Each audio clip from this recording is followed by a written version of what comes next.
Hola, Diego. ¿Cómo estás, Lisa? Yo bien, acalorada. ¿Sí? Sí, Bienvenida gracias. a un episodio más de Hablemos con Lisa. Podemos entonces hablar sobre tu especialidad. Los desastres. Los desastres. Soy una desastrosa. ¿Como yo? No, los desastres. Sí, como las familias. Ajá, como las familias, exacto. Algunas que son un desastre. Sí. Somos. Es como todo un asunto de... Esto iba a preguntar, o sea, un desastre natural o no natural, pues, pero como a gran escala, con muchos involucrados, como un temblor o como la guerra. Es más o menos el mismo... O sea, son los mismos elementos que tienes que como analizar en una familia. O sea, es como chiquito y grande y es lo mismo. ¿O? A veces sí, a veces. Depende del motivo de consulta de la familia. Okay, Cuando de verdad son un desastre, por ejemplo. Ya. O sea, sí llega a coincidir. Llegan a coincidir algunas cosas, sí. Ok. Voy a hablar un poco de los signos y síntomas de estrés agudo y postraumático, que cuando ocurre algo muy emergente en una familia, se convierte en una urgencia. Ahorita también voy a explicar la diferencia entre una cosa y la otra. Perfecto. Entonces, ¿que empezamos como que define un desastre o como sí, cuando es necesario? Yo creo que ese es un buen principio. También quiero hacer poner una recomendación, un par de recomendaciones. Vengan. Si tu tocayo, Diego, que ha preguntado varias lo veces de los libros. por libros, bueno, un buen sitio para empezar a leer es Erich Fromm, El sentido de la vida. Es un muy buen texto. Y alguien que recomendamos mucho a algunos psicólogos es a Irving Yalom, que también tiene unos textos como muy conmovedores. Muy bien. Quiero hacer la aclaración que los recomendamos cuando estamos haciendo trabajo terapéutico con alguna persona. O sea, es un acompañamiento del trabajo terapéutico. No está de más que la gente lea Fromm, ¿no? Claro, siempre va a ayudar, pero no va a suplir la terapia. Exactamente. Ni que un profesional te ayude.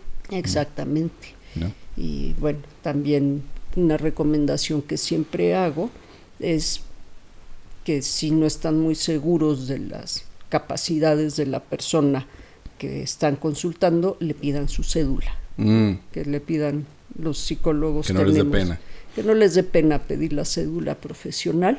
Los psicólogos, claro. la licenciatura en psicología tiene una cédula profesional y después los estudios de psicoterapia, los posgrados en psicoterapia también tienen una cédula profesional.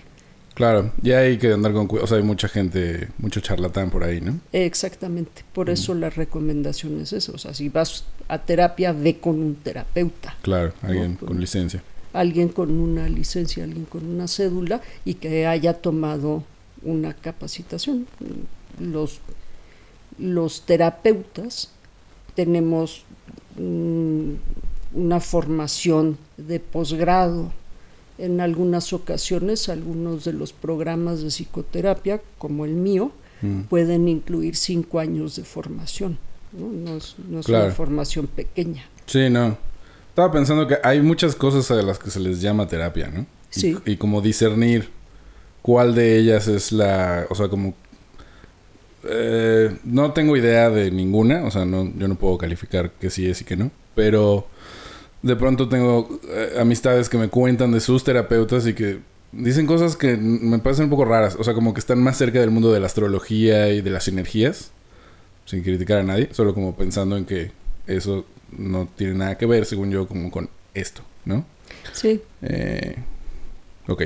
¿Cómo se podría definir entonces qué sí es un terapeuta? O sea, ¿por la escuela? ¿O por las instituciones, digamos, que lo respaldan? Claro, por la institución que te respalda, ¿no? Los estudios de psicoterapia, te decía, son estudios de posgrado, son maestrías y doctorados en psicoterapia. Los que tenemos estudios de posgrado, de maestría o de doctorado, tenemos una cédula. Yo tengo 3 cédulas. Claro, tengo o sea, es una por cada tengo una cédula para Grado. la licenciatura en psicología, tengo una cédula para la maestría y tengo una cédula por el doctorado. Ya. Y esto es como, o sea, aparte de las escuelas públicas, que no sé si, bueno, es la UNAM, ¿no? La que tiene psicología y supongo que ahí hay posgrados. La UAM también tiene. La UAM, ok. ¿Y hay alguna otra escuela como que respaldes? Ah, no, bueno, que estés como... Fíjate es que no sé, porque hay muchas, ¿no? Muchas sí, privadas. hay muchas privadas. Yo me aventuraría a decir que más de la mitad de las escuelas privadas tienen la carrera de psicología, porque es una carrera relativamente fácil de instalar, no requiere de grandes laboratorios, Claro, ¿no? Básicamente buenos maestros y leer. Buenos maestros y una clínica, ¿no? Una cámara de GESEL en muchas ocasiones. Ok. Hay escuelas con sus buenas cámaras de GESEL, de las privadas, la UNAM por supuesto tiene, Claro. solo que la UNAM no las usa o no las usaba en la época en la que yo estudié la licenciatura para los alumnos de licenciatura. Los alumnos de licenciatura nos formamos, tenemos que hacer prácticas en diferentes sitios, en hospitales, Ya, sí, en práctica centros, del mundo real. ajá, en centros de reclusión, ¿no? En comunidad, si te gusta más la psicología comunitaria. Es muy importante eso, ¿no? El Sí. contacto directo. Sí, bueno, y la carrera, sí. La carrera de psicología en la UNAM tiene varias especializaciones. Tiene psicología laboral, investigación, psicología educativa, psicología clínica y otras 4 que se me olvidan, me parece. Y los que hacemos psicología clínica, la especialización en psicología clínica, nos piden cierto número de horas de práctica. Son 3 semestres para la especialización en clínica. El primer semestre nos piden que observemos cómo lo hacen otros profesionales. El segundo semestre que hagamos pruebas psicométricas, diagnóstico y pruebas psicométricas, y el tercer semestre que hagamos un poco de que hagamos psicoterapia. ¿Le empiezas a dar como consulta? Exactamente. Okay. Empiezas a dar consulta desde que haces las pruebas y el diagnóstico, solo que no estás haciendo psicoterapia, sino más bien diagnóstico. Claro, son cosas diferentes. Sí. Y de las escuelas privadas, pues en la época en que existía el San Rafael, que era yo la supervisora de la consulta externa, recibíamos alumnos tanto del UNAM, nos cayeron en los últimos tiempos algunos de la UAM y de muchas escuelas privadas. Y sí hay buenas escuelas privadas en la ciudad. Un perfil que me gustaba a mí mucho eran los alumnos del Intercontinental, que por cierto, no sé ahora, pero en esa época tenían un programa muy parecido al del UNAM, que integra los primeros semestres tenemos que llevar anatomía y fisiología. O sea, no es una carrera meramente humanista. Claro. En la UNAM está puesta en el área de ciencias biológicas y sí tenemos que estudiarle a la parte de anatomía y fisiología y me parece una buena... Sí, está chido. Pues sí, es que va muy de la mano, ¿no? O sea, es como... Ajá. No puedes separar el cuerpo, el estado físico del estado mental. Es correcto. Entonces te digo, bueno, a mí personalmente, si me preguntas por una privada, yo... Dirías esa. Que la Intercontinental. Porque conoces a los alumnos. Porque no conozco a los alumnos de todas las escuelas, pero teníamos bastantes escuelas ahí en el San Rafael y los del Intercontinental tenían un muy, muy buen nivel. Bien, entonces. Los de licenciatura. Claro. ¿Y cómo llegaste o sea, esto de los desastres es una especialidad? ¿Es más como... ¿Qué es? Mira, sí, solo que todavía no nos ponemos la pila para armar bien un programa de desastres. Lo hemos platicado mucho los de desastres. Hay por ahí algún diplomado de intervención breve, ¿no? Ahorita te explico qué es la intervención breve. pero no tenemos un programa de psicotraumatólogo, que es como nos denominamos algunos de nosotros. Nosotros nos gusta pensarnos, algunos de nosotros, como psicotraumatólogos. ¿Eso es como algo que es relativamente nuevo? Como en Fíjate que o sea, no la atención, ¿no? Pero no, sí el nombre, como la especialización. Y es que tendríamos que empezar por la historia, pero el área de desastres, que o sea, siempre hemos atendido, siempre ha habido desastres. Por ejemplo, los seguros, las instituciones de seguros inician hace más de 2000 años. Claro. Con los fenicios son los primeros que hacen fondos para los navieros, ¿no? Si se hundía un barco y tú eras el dueño del barco y se iba al fondo del mar con toda la mercancía, pues te quedabas endeudado para el resto de la vida y 5 generaciones más, tal vez. Wow. Entonces los fenicios, hace 2000 años, te digo que si se hundía tu barco, se iba al fondo del mar con la mercancía, y decidieron los navieros hacer fondos, un fondo. O sea, se juntaban, no sé, 10, 15 navieros de la misma zona y hacían un fondo, de modo que si alguien sufría un siniestro, repartían, ¿no? Entonces, la idea del desastre no es nueva. Claro. Probablemente se ha puesto de moda el término desastre, ¿no? En los últimos tal vez 30 años. Y hay una teórica, una antropóloga o socióloga que escribe justamente sobre los desastres, y ella lo que dice es que los desastres no son naturales, así se llama su texto. Es un texto de García Acosta, de Virginia García Acosta. Son 2 volúmenes.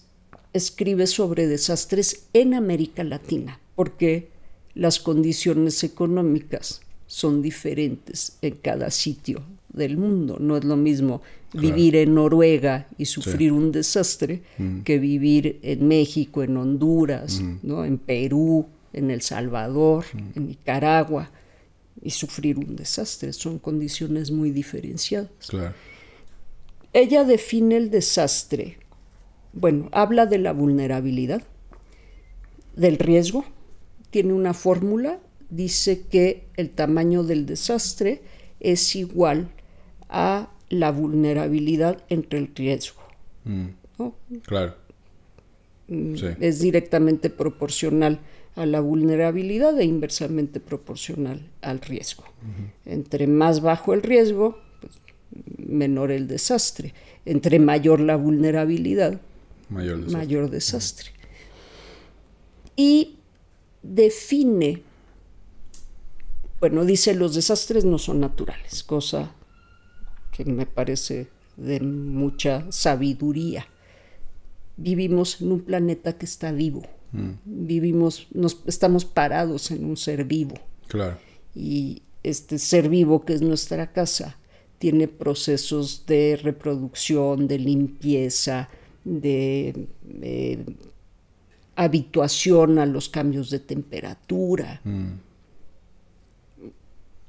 Y ella entonces dice, bueno, la Tierra va a responder a lo que necesite.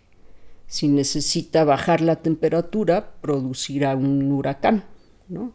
Si necesita limpiar una zona, producirá un huracán o un terremoto. El problema, dice, no son los fenómenos geohidrometeorológicos. El problema es dónde nos asentamos las personas. Y entonces dice, hay 2 factores de riesgo en América Latina para sufrir un desastre. El primer factor es ser pobre y el segundo factor es la corrupción. Cosas que abundan en Latinoamérica.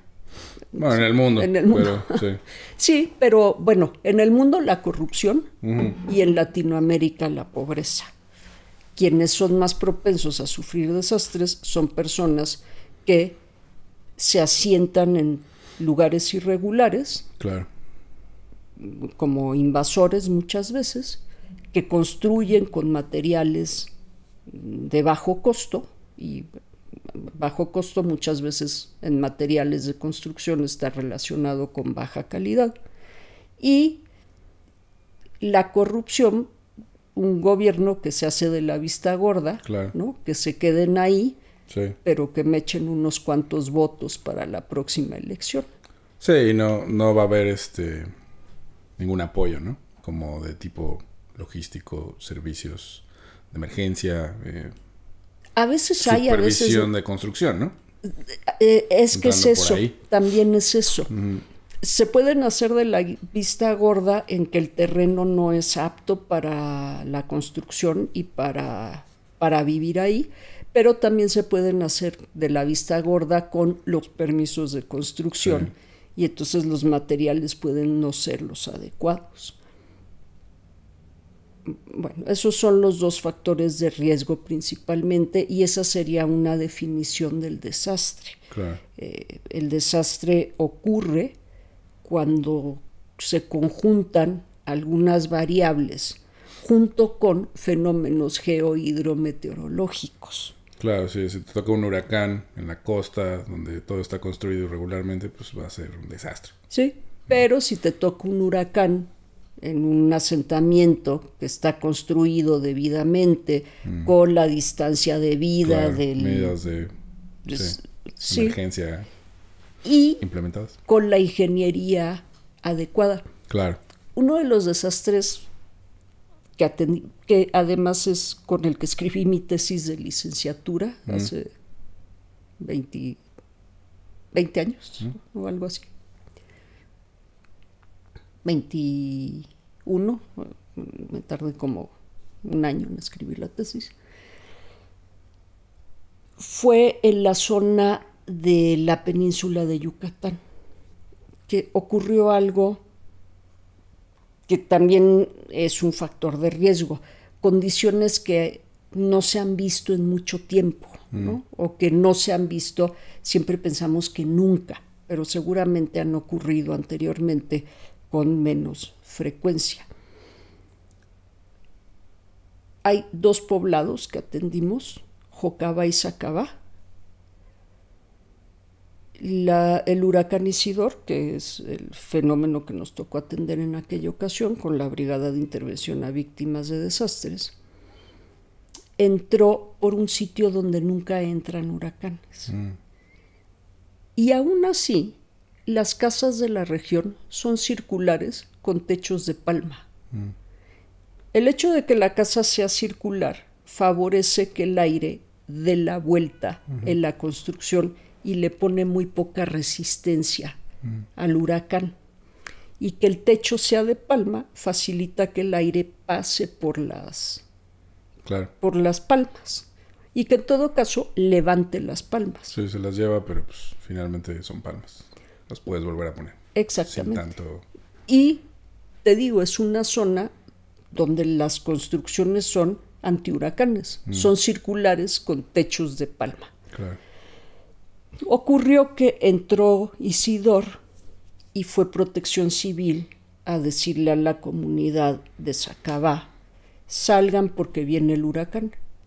Y esta comunidad de mayas les dijo: señores, ustedes están muy equivocados, aquí nunca ha entrado un huracán. Cuando paradójicamente tienen construcciones circulares, ¿no? de adobe, son casas de adobe. Eso les fueron a decir a las 4 de la tarde. A las 8 de la noche volvieron los de Protección Civil con sus camionetas y les dijeron: por favor, evacúen la zona porque viene el huracán. Y les volvieron a decir: acá nunca ha entrado un huracán. A las 12 de la noche regresaron. El huracán empezó a las 4 de la tarde y este fue un problema muy grave con Isidor. Los huracanes pasan. Isidor se estacionó ahí 12 horas. Órale. Sí. Además, ¿no? A las 12 de la noche accedieron a salir los pobladores de Sacabá y los llevaron a Jocabá, una iglesia muy bonita del siglo XV o XVI, pero pues larga, Llegó un momento en la noche en la que el viento, y después de tantas horas de estar golpeteando la iglesia, el viento le tiró el techo y entonces los tuvieron que volver a cambiar, los tuvieron que volver a evacuar. Aquí, por ejemplo, pues no hubo ni corrupción, la pobreza no fue un factor que incidió en ese momento para sufrir un gran desastre. Después fue un problema porque cuando entran los huracanes se contamina el agua, aparte que baja la temperatura. Entonces la gente empieza a sufrir de vías aéreas y de diarreas. Y sí, vivir en una comunidad tan alejada, porque es muy lejos, estas dos comunidades están muy lejos de los servicios de salud, pues sí fue un problema, porque entonces la gente no murió en el huracán, pero empezó a morir días después o de diarreas o de infecciones de vías aéreas. Bueno, esto te lo cuento un poco como también para ejemplificar esto que dice Virginia García Costa, ¿no? Tengo ejemplos de corrupción, de pobreza, ¿no? Por ejemplo, uno de corrupción en el estado de Zacatecas, que también atendimos a una población. Zacatecas se caracteriza por la sequía. El desastre de Zacatecas, de esa zona, es la sequía. Se desbordó un río. Igual hubo una inundación. El río se sobrepasó, se inundó el pueblito, un pueblito muy chiquito, se llama Villa García, que colinda con Aguascalientes. El río se desbordó. Un poco el hecho de que haya sequía fue parte del desastre, porque como está seco el terreno, el agua no entra. El terreno se vuelve impermeable. El agua se desbordó del río que pasa por la mitad del pueblito. Y tengo unas fotos. Que esto también les digo siempre cuando voy a los desastres. Háganle caso a los reglamentos de construcción. Los reglamentos de construcción están bien hechos. Decía el reglamento, no puedes construir en una distancia menor a 50 centímetros de la guarda del río. Y entonces ves todas las casas, sí, se veían sucias y llenas de lodo, pero estaban completas, menos una. La que no le hizo caso. La que no le hizo caso. Construyó 30 centímetros adelante, o sea, estaba a 20 centímetros de la guarda del río, y adivina cuánto le faltaba a la casa. Claro, esos 30. 30 centímetros. Sí. Ni un centímetro más, ni un centímetro menos. Eso fue lo que el río se llevó.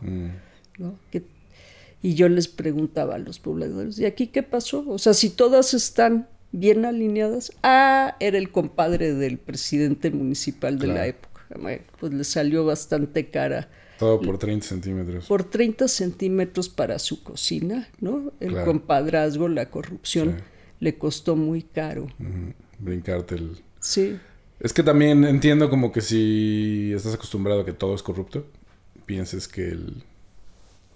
¿Cómo se llama? El manual de construcción o el reglamento, pues también puede que no sea cierto, ¿no? O sea, como que no sabes en quién confiar. Sí. Pero sí, entiendo. Sí, pero normalmente contratan a gente muy, muy experta para hacer las regulaciones. Yo he estado en eso es una sorpresa para mí. Porque ¿Sí? uno pensaría como... Sí, o sea, lo digo porque a lo mejor es una acumulación de malas experiencias, pero el gobierno generalmente como que pues te dice que se gasta el dinero en una cosa y no realmente, ¿no? Entonces... bueno, contratan a los expertos, le pagan una cantidad, pero muchas veces tienen asignada una cantidad diferente. Ándale, exacto. Ahí está. Para el proyecto. Pero sí contratan expertos, lo cual para gente mí es muy experta, está chido. Muy, muy experta. Es bueno saberlo, pues. Sí, las regulaciones en general, las regulaciones técnicas en general están muy bien hechas. Ok. Que hay en todos lados. O sea, cambia en cada terreno, ¿no? Y en cada Tiene que. O sea, aquí por eso En el temblor del 17, pues se cayeron los que se brincaron esas reglas, ¿no? Y los que... Es que hubo una ventana entre el 85 y me parece que el 90 salió el nuevo reglamento de construcción y entonces algunos constructores se apuraron a construir en esa ventana y no tienen, esos edificios no tienen la nueva regulación. Y otros pagaron, ¿no? Porque había unos muy nuevos que todavía ni estaban vendidos, o sea, lo estaban vendiendo. Ahora, también hay una cosa... Muchas veces sí es la corrupción, pero muchas veces también son condiciones diferentes. Te cuento el caso de Juchitán, justo del 7 de septiembre del 17. No fue Juchitán. Bueno, Juchitán fue uno de los poblados muy, muy abatidos por el terremoto del 7 de septiembre o 9 de septiembre. 7. ¿19? No. El anterior. Hubo uno previo. A la primera semana de septiembre y produjo mucha destrucción. Sí, cierto, claro. Sí. Juchitán estaba muy amolado, pero había dos poblados que estaban todavía más amolados, que eran... Y he trabajado mucho ahí con Médicos Sin Fronteras, porque ahí teníamos un proyecto de migración. Ahorita te digo el nombre de estos poblados, se me fue ahorita. Y cuando llegamos tenían como 90% de destrucción. Uf. Y hablando con uno de los pobladores, él me cuenta que la casa que se cayó era la casa donde nació su mamá, su abuela y su bisabuela. Órale.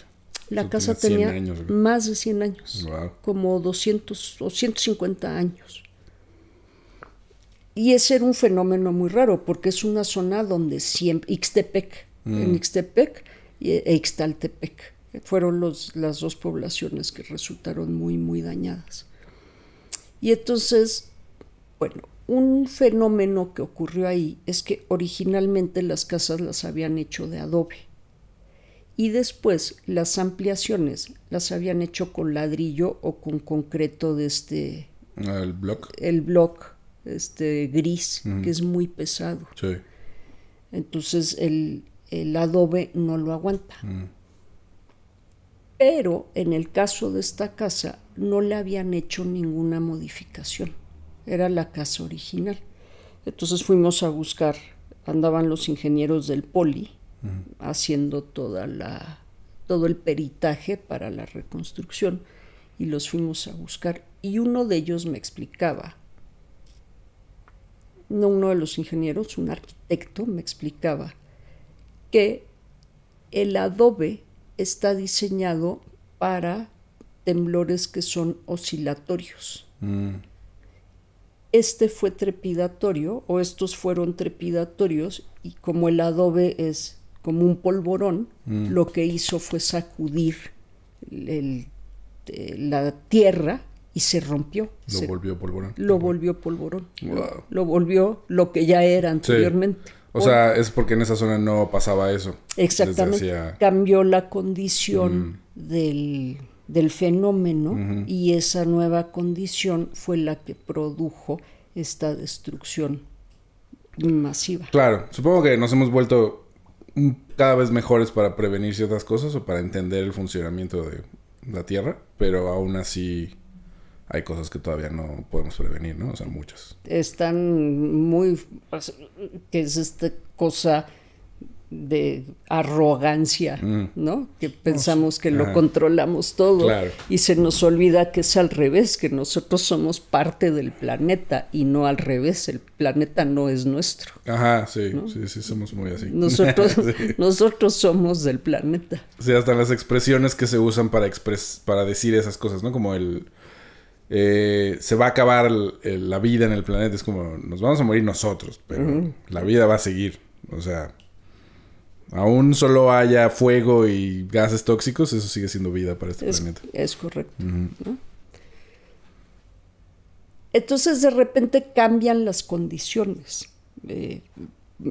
Podríamos pensar en los dinosaurios. Claro, ¿no? Sí. ¿Qué pasó con ellos? ¿Quién sabe? Sí. Pero vida sigue habiendo. Sí. Sí, hubo un cambio, ¿no? De condiciones que ya no fue amistosa para ellos. Para ellos, ¿no? Para algunos. Para algunos. Otros ¿cierto? sobrevivieron. Sí, ahí hay todavía unos... Los dando pájaros. lata. Los Los pájaros. pájaros ¿no? y... Sí. Y, Bueno, nosotros venimos de algún sí, dinosaurio. claro. ¿no? Sí. Las gallinas, ¿no? Que También. se supone que son como los más parecidos a... Sí. Los lagartos, los Sí, cocodrilos. el demonio de Gila. El demonio de Gila. Ujú. ¿no? El dragón de Komodo. Ok. Ajá. Entonces, pues eso es con respecto a los desastres Claro. que son consecuencia de fenómenos naturales, Sí. ¿no? Hay un factor de riesgo que no es en sí el fenómeno. La Tierra tiene sus propios procesos. Cuando tú pasas por una zona de huracán, se ven las palmeras así, todas retorcidas Sí. y secas. Ujú. Ese es un fenómeno de limpieza. Claro. Sí. Se secan, caen a la Ajá. tierra, abonan la tierra y otra cosa crece. otra cosa crece. Sí.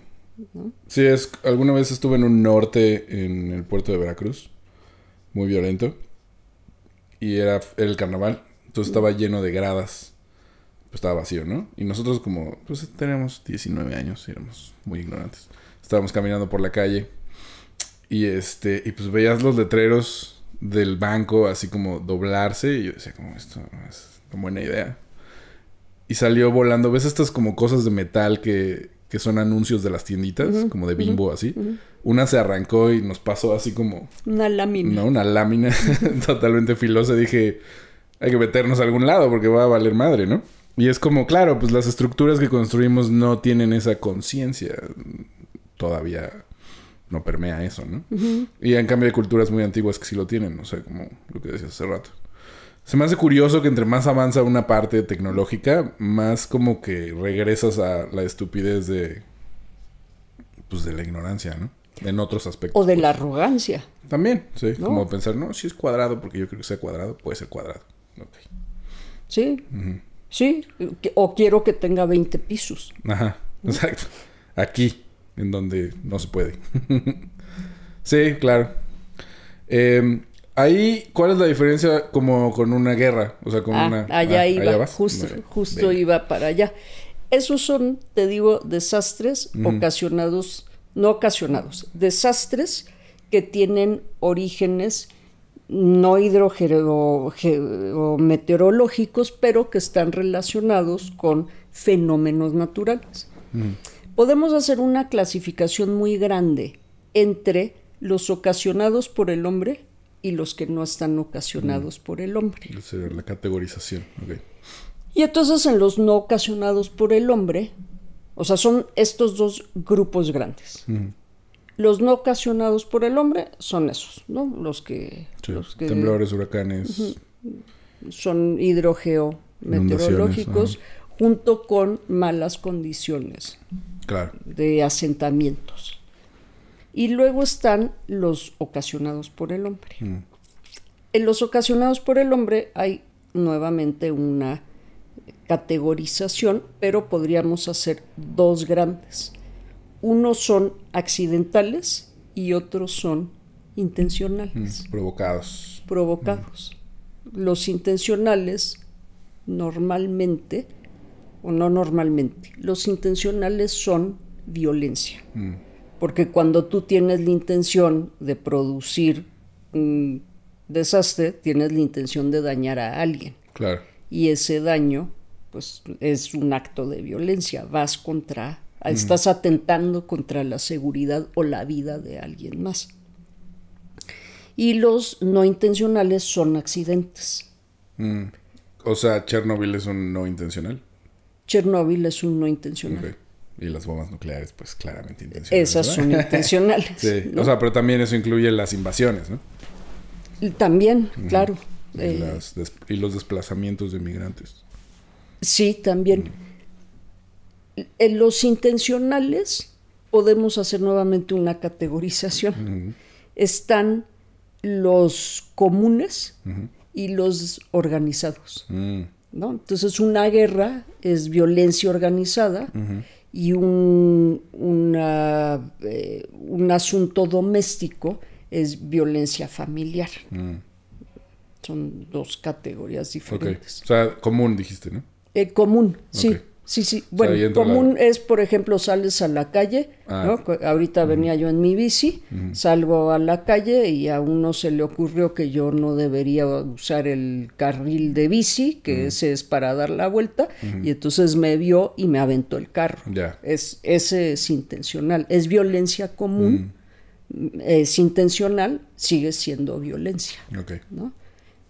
O a los peatones también, que pobres peatones nunca tienen por dónde cruzar calles. Sí, tienes que estar acá. Ajá. Sí, porque, bueno, ahora ya pusieron los semáforos peatonales justamente para que la gente tenga unos minutos o unos segundos para cruzar antes de que uno te dé la vuelta y te pase por encima. Entonces está la violencia común, que es esa, y está la violencia organizada. Y está la violencia también doméstica. Claro. Te iba a preguntar, o sea, como en qué momento, ¿cuál es la violencia común que es como un desastre? O sea, como cuando incluye mucha gente. No. Ahí es una... Ya es como algo más bien personal. Siempre es un desastre, ¿no? Claro, aunque sea solo una persona. Es que hay un criterio que se considera desastre por el número de personas muertas. ¿No? Entonces, si no hay muertos, no es desastre. Bueno, sí tiene sentido. Tiene sentido, aunque para mí de repente no tiene sentido cuando llegamos a la comunidad a atender. Claro.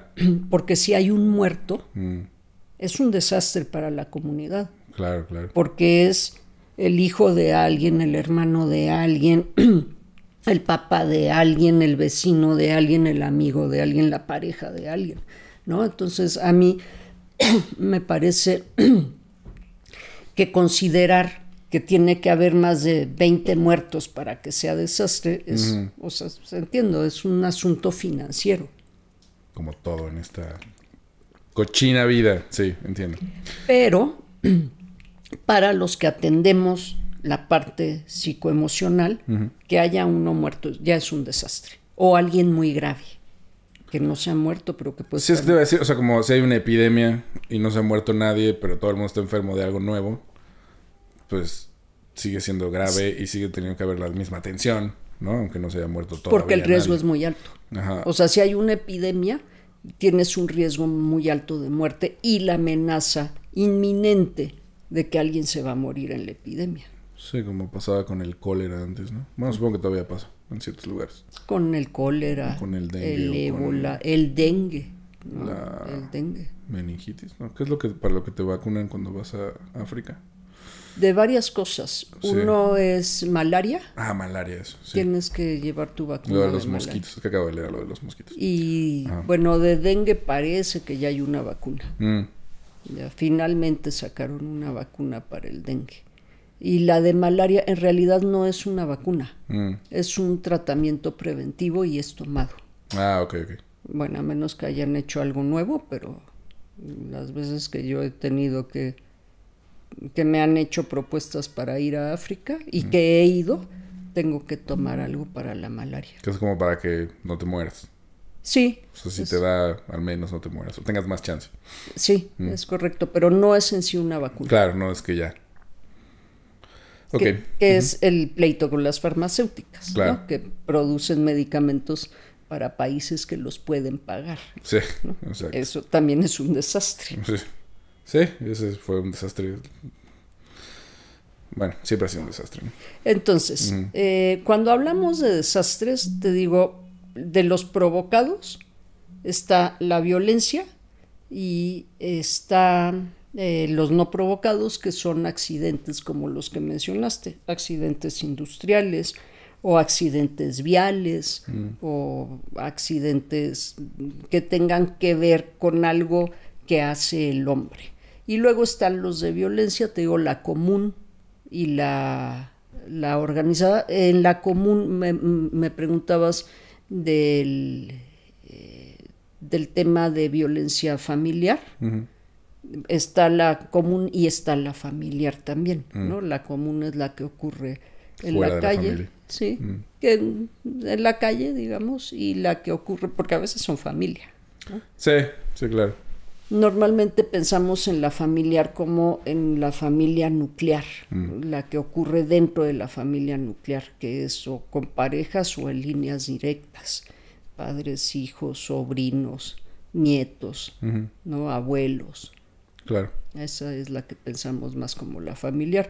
Pero cuando se andan peleando un terreno, dos primos y se agarran a machetazos, pues sigue siendo un asunto de familia. Claro. Y está ahí como a medias entre la familiar y la común, ¿no? Ujú. Esos son. Ahora, de ahí hablamos de varias cosas a partir de ahí. Esos son lo que origina, eso es lo que origina que la gente sufra el trastorno de estrés agudo y el trastorno de estrés postraumático. Eso es TSA, TEA. TEA, Ajá. TEA y TEPT. TEPT. En inglés es Post-Traumatic Stress Disorder, PTS. PTSD, ¿no? PTSD. PTSD. Sí. ¿no? Ok. Acá siempre, bueno, acá y en todos lados, toda la gente habla normalmente de ambos como postraumático, pero hay una diferencia entre el agudo y el postraumático. El agudo es como, o sea, es post, pero luego. Es inmediato y dura 30 días. El postraumático es del día 30 en adelante. Que puede durar toda la vida, ¿no? Puede durar toda la vida, se convierte en otras cosas, a veces. A veces se queda como postraumático, ahorita te explico qué produce a nivel cerebral. En el agudo, bueno, quienes trabajamos este tema, sí hacemos mucho hincapié en la diferencia entre el agudo y el postraumático, porque no es solo un asunto de temporalidad, es un asunto de sintomatología. La sintomatología es diferenciada. Antiguamente, en el manual de trastornos psiquiátricos, el manual estadístico, ponían que ambos tenían estos síntomas y la diferencia exclusivamente era la temporalidad. Pero los que lo atendíamos nos dábamos cuenta que los síntomas y signos son diferentes. O sea, tienen una prevalencia mayor en el agudo unos y una prevalencia mayor en el postraumático otros. Se va moviendo la gravedad de unos para arriba y para abajo. Exactamente. Unos se hacen más acentuados y otros se hacen menos acentuados. En el agudo, bueno, los síntomas son pensamientos intrusivos, bueno, sudoración, palpitaciones. Lo físico. Sí, lo físico, miedo, ¿no? Angustia, cambios en los hábitos de alimentación, de sueño, de consumo. Quienes consumen sustancias con el aumento de la ansiedad van a empezar a consumir más, ¿no?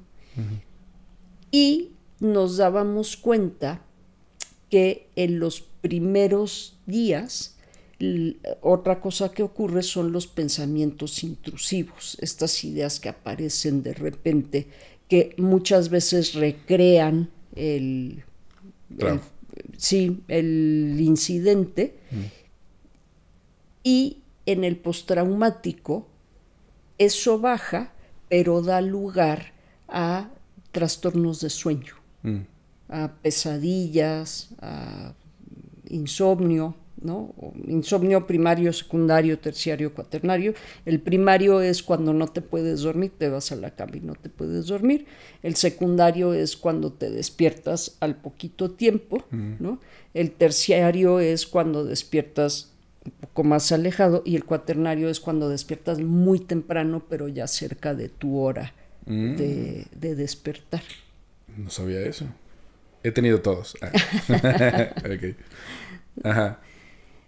Y entonces cambian, te digo, de Sí. los pensamientos intrusivos a los trastornos de sueño. Ok. Pregunta rápida. 30 días no, supongo que no es así como exacto, pero es como un rango, ¿no? Es un rango. Digo, es que siempre me sorprende así, como entonces el día 31 No, ya no voy a tener pensamientos intrusivos, se va a acabar. no puede ser en la Claro. sexta semana, Sí, por ejemplo. pero es como un rango, ¿no? Ok. Entonces cuando tú llegas a una zona, eso es lo que haces, o sea, haces un círculo de atención como con la banda que está en el trastorno agudo. Fíjate que cuando yo llego a una zona, a mí la UNAM normalmente me pedía que fuera a abrir el desastre. Que es llegar lo más rápido posible. Fíjate que eso también ha cambiado. Como te digo, no hay programas de formación. Nos formábamos con un Jorge Álvarez Martínez, que era el encargado de la Brigada de Intervención a Víctimas de Desastres de la UNAM y Violencia Urbana. Nos pedía, bueno, a mí al menos me pidió hacer un curso de terapia cognitivo-conductual, que son estrategias muy puntuales para atender síntomas muy puntuales, y además un curso de terapia breve, de intervención breve y de emergencia. Yo me incorporé a la brigada, Jorge me invitó, porque estudiaba psicología, y además porque era paramédica, era instructora de Cruz Roja. Jorge me pidió, bueno, un día platicando con Jorge, cuando ya fue mi maestro, yo le pregunté, le dije, oye Jorge, ¿y cuál es la...? Porque me invitó, me dijo, tú que andas en Cruz Roja, pues únete a la brigada. Y yo no quería, me gustaba más como la adrenalina de la ambulancia y eso. Y entonces, ya que me convenció, le dije, o sea, tomo los cursos, me parece muy bien. ¿Y qué hay de un curso de primeros auxilios? Y Jorge me miró así, me dijo, ¿cómo para qué? Le dije, pues imagínate, metes en una zona de desastre a unos compas, ¿no? Que son acá estudiantes, muchos de ellos estudiantes de la licenciatura, con una bata blanca, y en una zona que probablemente todavía tiene ciertos riesgos. Alguien se lesiona y van a decir, llámenle al doctor, y claro, el doctor no es doctor, sí, es psicólogo. Ajá. Y no tiene ni conocimientos de primeros auxilios. No va a poder detener una hemorragia. Ni exactamente, siquiera, claro, o inmovilizar un miembro fracturado. Y entonces me incorporé a la brigada inicialmente dando los cursos de primeros auxilios. Al mismo tiempo tomé los que me había pedido, los de terapia cognitivo-conductual y el de intervención, que originalmente él lo daba, después lo dábamos entre varios. Y esa era la formación que teníamos, la carrera de psicología, más esos cursos, más una experiencia muy artesanal, porque salíamos los grandes y los chicos, que en aquella época las primeras salidas que hicimos con los grandes fueron con Jorge, con Josette Benavides, que fue una maestra pues muy, muy reconocida en la facultad. Josette vive, solo que está retirada hace muchos años, y Roxana Pastor, que bueno, Josette era una maga, debe ser todavía, con las intervenciones grupales. Ella además estaba en la brigada de perros, ella estaba en la brigada de búsqueda y rescate con perros. No le he preguntado si todavía se dedica a eso. Y Roxana Pastor trabajaba con niños y adolescentes. Entonces Jorge y Josette entraban en grupos de adultos, y si había niños, que siempre hay, sí, claro, Roxana entraba con los niños, y cada uno de nosotros, si podíamos, escogíamos qué población queríamos atender, porque a veces no se puede escoger. O sea, llegas a una comunidad y lo que hay son niños. Yo, por ejemplo, que en la consulta privada casi no veo niños, ¿no? No puedo llegar al desastre y ponerme exquisita y decir, no, perdonen, pero yo niños no atiendo. Exacto, claro. Sí. Entonces era una formación muy artesanal. Y sigue siendo una formación muy artesanal, que es, bueno, ya que tomaste el curso, entrar con alguien que ya ha hecho terapia de grupo y hacer la intervención, ¿no? Primero como observador, sí, como aprendiz, y después ya como coterapeuta, y después pues echarte tus sesiones ya de grupo, que siempre es un poco desafiante. O sea, sí es desafiante sentarte tete a tete, ¿no? Con un paciente, sí, sentarte con un grupo, y que además en el desastre de repente les dices hagan grupos de 15 y entras y hay 25 personas. Es claro, como, híjole, ¿cómo manejo un grupo tan grande? Sí. ¿No? Entonces no había una formación, digamos, institucionalizada, pero así nos hemos formado. Suena guerrillero. Sí. ¿No? Como de pues, te haces en la práctica. Sí, mucho. Es lo que hemos dicho. Nosotros hemos ido haciendo brecha. Sí, te vas adaptando, vas entendiendo cosas nuevas. Hemos creado modelos. No hemos escrito lo suficiente, pero hemos creado modelos. Por ejemplo, no hay mucho escrito sobre intervención a familias. Yo tengo la tesis de maestría en eso, en intervención a familias, pero hay muy poco escrito, ¿no? Que esa sugerencia me la hizo el doctor Sánchez Sosa, que era quien nos daba el curso de intervención de técnicas cognitivo-conductuales. Un día caminando con Jorge en la facultad nos encontramos con el doctor Sánchez Sosa, ¿no? Yo tenía tiempo de no verlo y entonces ya paró y nos saludamos y le dije, doctor, lo voy a ir a buscar porque quiero hacer alguna cosa para la maestría y no encuentro información sobre atención a familias. Y me dijo justamente, Lisa, no hay no hay escrito, ese es tu trabajo de tesis para la maestría. Órale. ¿No? Qué interesante. Sí, entonces algunos de nosotros lo que hemos escrito son nuestras tesis. O sea, falta hacer el manual, ¿o qué sería? Mi trabajo de licenciaturas no fue un manual porque había que cubrir muchos requisitos para hacer un manual, pero es una buena guía. Y el de maestría también es una buena guía. De hecho, la atención del COVID, la que se dio, porque hay escrito para otros países, pero hay que tropicalizar un poco algunas de las intervenciones, que en eso es que nos hemos hecho muy expertos acá en México, ¿no? En estas adecuaciones. Ahorita regreso al tema de por qué la UNAM me pide a mí que abra los desastres, porque me pedía, ¿no? Ahora no sé en qué anda la brigada, pero Jorge siempre me llamaba para que fuera yo a abrir el desastre. Ahorita te explico por qué.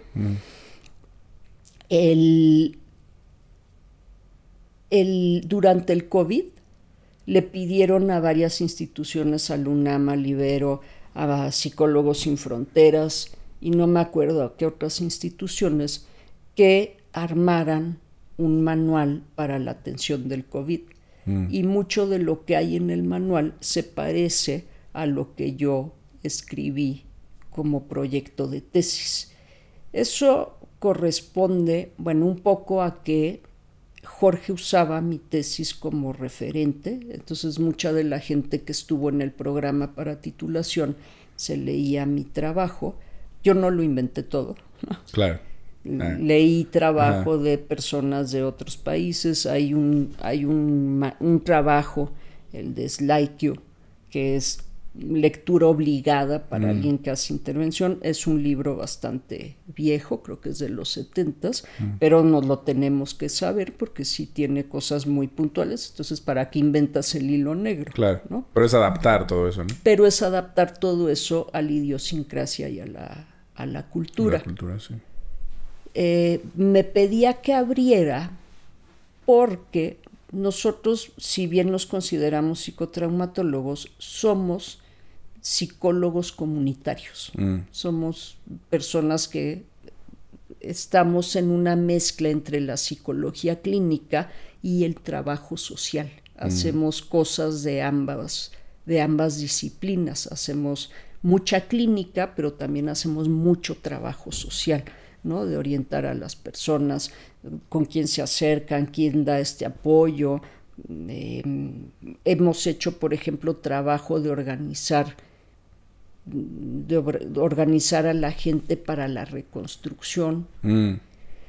Y Jorge me pedía que fuera a abrir porque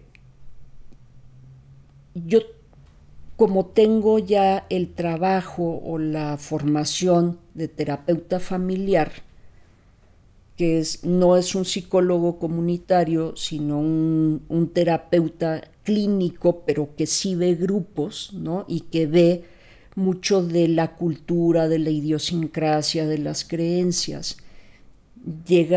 O sea, si me llevas a una zona de desastre, yo antes de atender a cualquier persona, camino por la zona y porque además pues también conozco el desastre, digamos, como paramédica, ¿no? Claro. Y como paramédica, pues hay, por ejemplo, la Cruz Roja tiene, aparte de los paramédicos, tiene un departamento de desastres y estuve colaborando con Cruz Roja en diferentes momentos con el comité de desastres. Entonces eso me da como mucha mirada de dónde sí te paras, dónde no te paras, quítate de ahí, ¿no?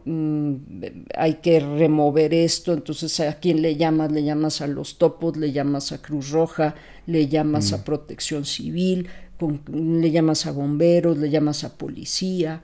Entonces tengo como muchas miradas del desastre desde muchos sitios. Sí.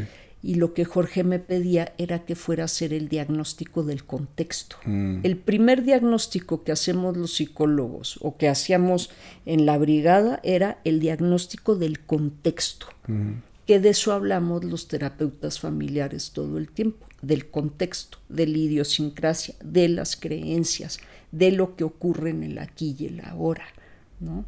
Sí. Y a partir de ahí tiraba yo un diseño muy rápido de intervención.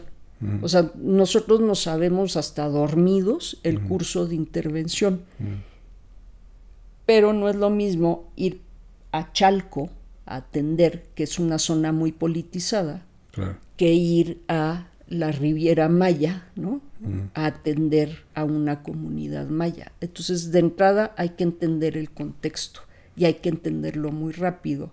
Y al tiempo que vamos haciendo eso, vamos encontrando a las personas de la comunidad, los llamamos los líderes comunitarios. Es un término que tampoco inventamos, ese lo acuñó Maritza, que es una trabajadora social colombiana que trabajó mucho en Centroamérica.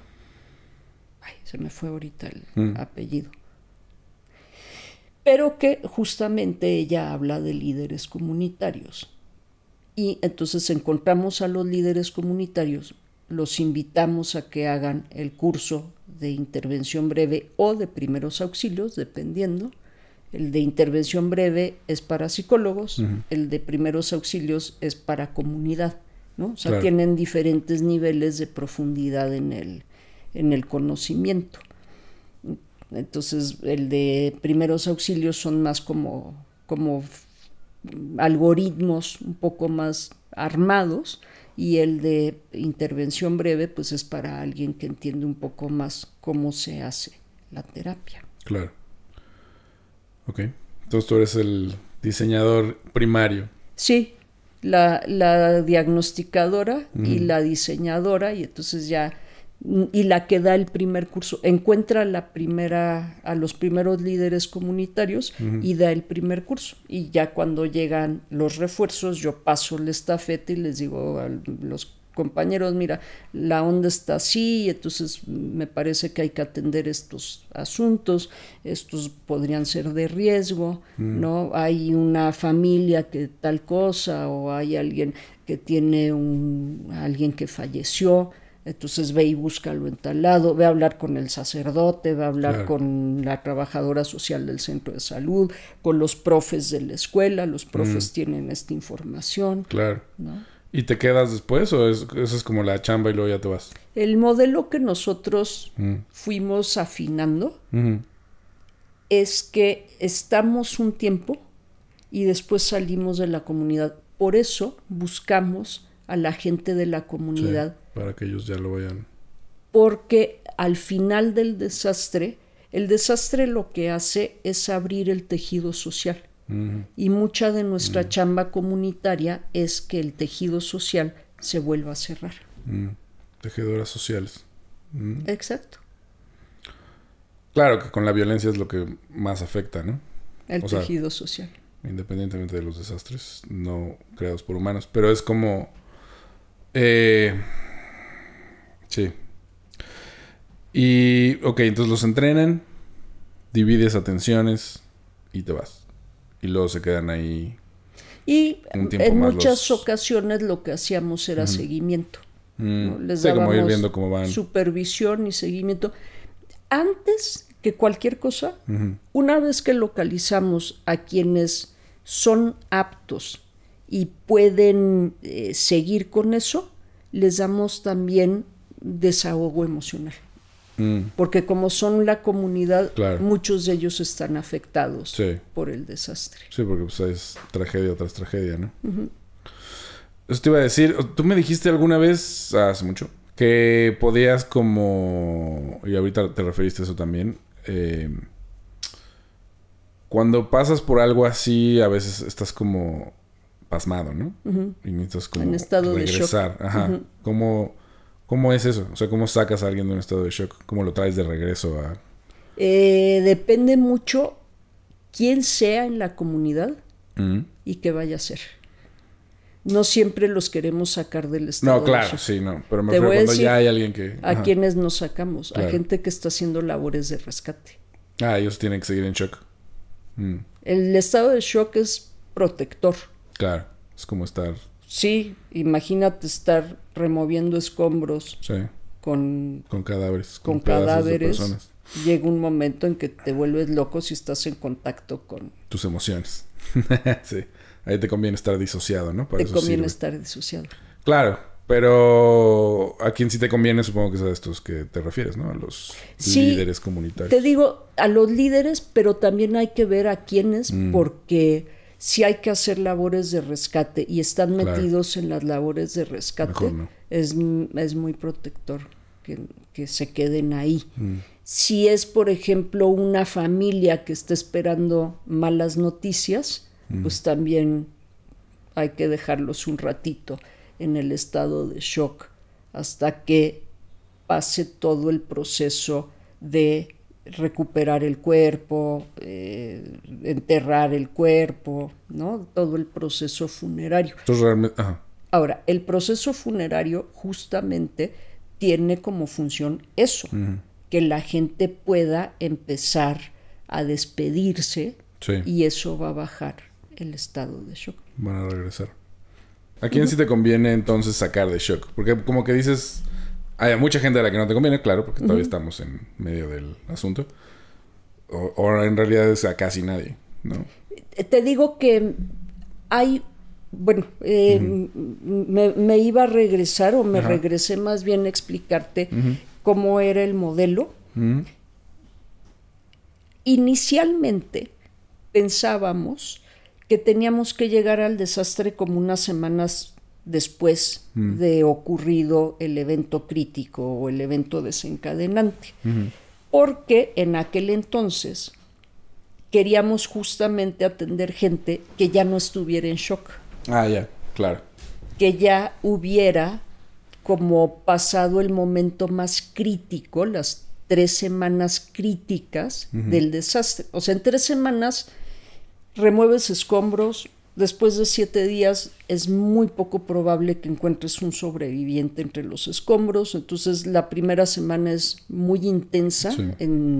Por ejemplo, en un terremoto, la primera semana es muy intensa para recuperar personas vivas. La segunda semana ya la gente empieza a estar muy cansada, los rescatistas, y es menos probable que encuentren vivos. Y ya la tercera semana están como sacando escombro, piedras. Nosotros pensábamos, llegamos la tercera semana y empezamos a, no porque no quisiéramos atender a gente en estado de shock, sino porque no pensábamos que nos iban a hacer mucho caso en las primeras semanas, porque Claro. la gente está en muy lo suyo, enfocada en algo más vital, ¿no? En algo más de vida o muerte.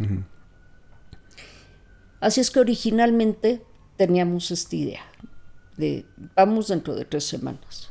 Hoy día vamos cuando nos llaman, ¿no? O cuando nos enteramos. Normalmente íbamos por invitación.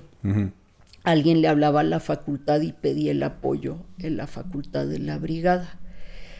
Lo que hacemos justamente en las primeras horas es acompañar a estas personas que están en estado de shock, y a veces es un acompañamiento como muy básico, ¿no? Ya.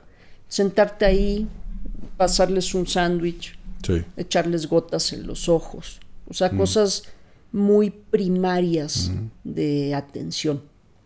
Y conforme van pasando las horas, hoy día ya no tenemos estos superhéroes que estaban en los escombros 24 horas. Claro. Ya por razones de seguridad, no solo física, sino mental, tienen un periodo determinado para entrar y salir de los escombros, tienen que ir a descansar un rato. Entonces lo que hacemos es ir y sentarnos muchas veces con estas personas, acompañarlos a comerse algo, ¿no? Platicar un poquito y ver que regresen. ¿Cómo sacamos? Bueno, ¿cómo sale la gente del shock? No es que nosotros sacamos, ¿no? Acompañamos y facilitamos algunos procesos, como es este de salir del estado de shock, que es sentarnos con las personas y hablar con ellas. Las que pueden hablar, porque a veces el estado de shock no permite hablar. Viene acompañado de negación. Esto no ocurrió. Había hablado de los dos procesos, el de despersonalización y el de desrealización, ¿no? El de despersonalización es esto no me está pasando o yo no soy esta persona, y el de desrealización es esto no está ocurriendo. Nos sentamos, hablamos un poquito de lo que ocurrió, y en la medida en la que las personas empiezan a hablar de lo que ocurrió, empiezan a organizar nuevamente la información en lo cognitivo, y eso va a facilitar que se organice también en lo afectivo y en lo emocional, en lo corporal. Y eso es lo que hacemos. Hay una serie de pasos, ¿no? Que son justamente la intervención breve o los primeros auxilios que facilitan que la persona vuelva a integrar la información, la cognitiva con la afectiva y la corporal. O sea, hacemos ciertos pasos que es entre hablar con la gente, a veces, no a veces, bueno, sí a veces, porque a veces no nos da tiempo, estrategias de relajación, abrir un espacio para que la gente diga cómo se siente, porque es muy común que cuando la gente, por ejemplo, empieza a llorar, le digan, ay, pero no llores, ¿no? O, no te enojes, o bueno, pues así lo quiso Dios, ¿no? Y no dan un espacio para que la gente hable de cómo está, cómo se siente. Y esto es muy parecido a lo que la terapia, ¿no? Sí. Porque sí, como que todo el mundo está en algún nivel de shock cuando llega a terapia. Ok. Muy bien. Muy bien, Diego. Esto fue una introducción al desastre. Muchas gracias, Lisa. Con mucho gusto, Diego. Gracias a ti. Adiós.